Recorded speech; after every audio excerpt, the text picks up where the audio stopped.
নৈতিকতার যে শিক্ষা, এই শিক্ষাদানের ক্ষেত্রেও সিয়ামের রয়েছে গুরুত্বপূর্ণ ভূমিকা। সুবহানাল্লাহ, সিয়াম তাহলে কত গুরুত্বপূর্ণ ইবাদত।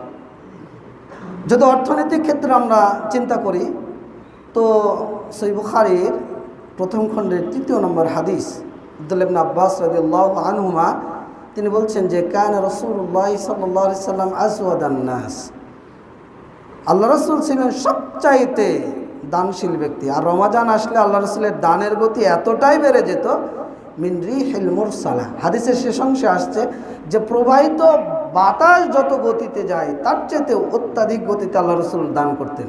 সুবহানাল্লাহ, মানে তার কাছে যা থাকতো তিনি তাই বিলিয়ে দিতেন। এটা মুমিনদেরও বৈশিষ্ট্য, রমাজান আসলে দানের হাত আমাদের বেড়ে যায়। এই রমাজানে আল্লাহ রাব্বুল আলামিন সাদাকাতুল ফিতর সাআন মিন তাআমিন ফরজ রাসূলুল্লাহ সাল্লাল্লাহু আলাইহি সাল্লাম, আল্লাহ